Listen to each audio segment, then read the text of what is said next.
feeling like a shark in a shrimp tank. Big fish, small pond in the shrimp tank. When it take a swim, only option is to win.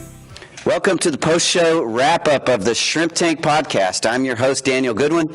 Joining me in the studio, actually, the classroom today, is Dr. John Newbold and our special guest host, Mr. Ray Sanders. We're in his classroom. We're live with students. This is actually a commercial banking class for Sam Houston State University. So we had a great show, and I want to encourage all of our listeners to download a complete replay of the show at houston.shrimptankpodcast.com. It's a great interview. It's a deep dive on commercial banking.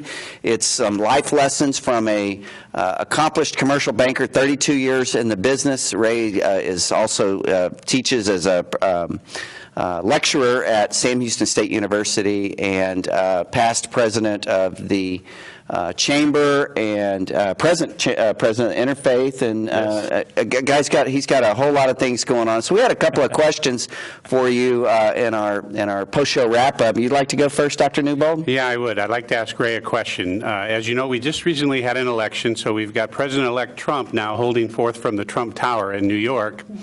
And one of the things he's promised a lot of the voters is that he's going to try to unleash the economy and get a little bit more economic growth.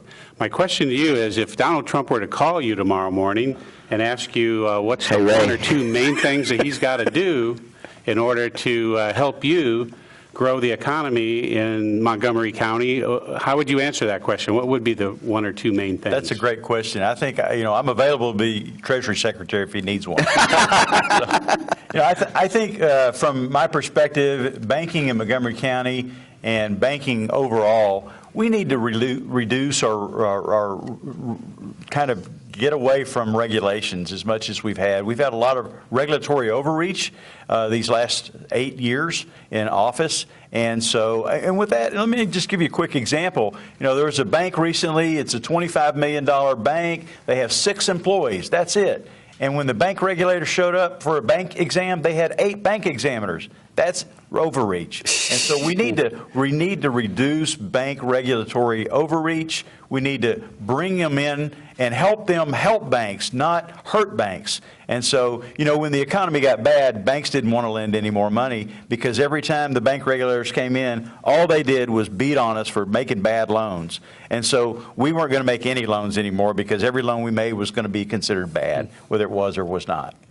That's a great point, and I'll add to that. In my opinion, in the last 8 years, the fastest growing industry in the United States was the federal government, and the thousands of employees that they were added, and they added tremendous amount of regulation. And it's no surprise to me that this summer in Cincinnati, I picked up a copy of the Wall Street Journal, and they said that we've been in the weakest economic recovery since 1949, and that is, in my opinion, has a lot to do with this heavy reach, this heavy hand of government that hopefully we'll start to see that unwind. Governments don't build jobs; small businesses do. You know what? And if they knew how to create a job, they'd be an entrepreneur and not a politician, right? That's right. So yeah, great comments on that, Ray. And then also, I was really impressed with some of the accomplishments that you've had, and you're I can tell you have a love and a passion for banking, and you talked about the great culture of companies that you work with, but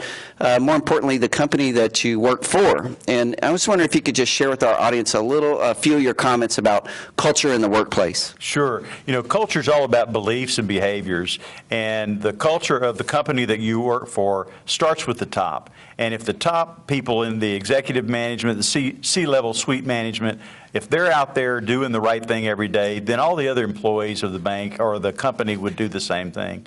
It's really fun. As I said earlier, our company is 32% employee-owned. So every day when our employees come to work, our owners come to work. And it's really kind of nice to know that every day we're entrepreneurs out there. It really makes it fun, too, when my business bankers are talking to entrepreneurs. They can look back and say, well, I'm an entrepreneur too, because I own a piece of my company as well. It's a common thread, and I loved hearing about that. I loved hearing about hard work. You made some great comments about careers in commercial banking. And Dr. Newbold, I want to thank you for coming on the show. It's his first time as a guest host. I thought he did an awesome It's been my job. pleasure. Being part of the Shrimp Tank. And shout out for the Sam Houston State University Entrepreneurship Degree Program. Ray, thank you so much for Absolutely, Dan. Thank your you for time. inviting me. Thank you for the students for allowing us to come in the classroom. And one last thing, how would someone get in touch with you, Ray, if someone wanted to get in touch with you? Woodforest.com, www.woodforest.com. Ray Sanders. I'm on LinkedIn. Call the bank. They'll find me. Very good. Thank you for tuning in. Don't forget you can download a complete replay of the show at houston.shrimptankpodcast.com. We will see you next week.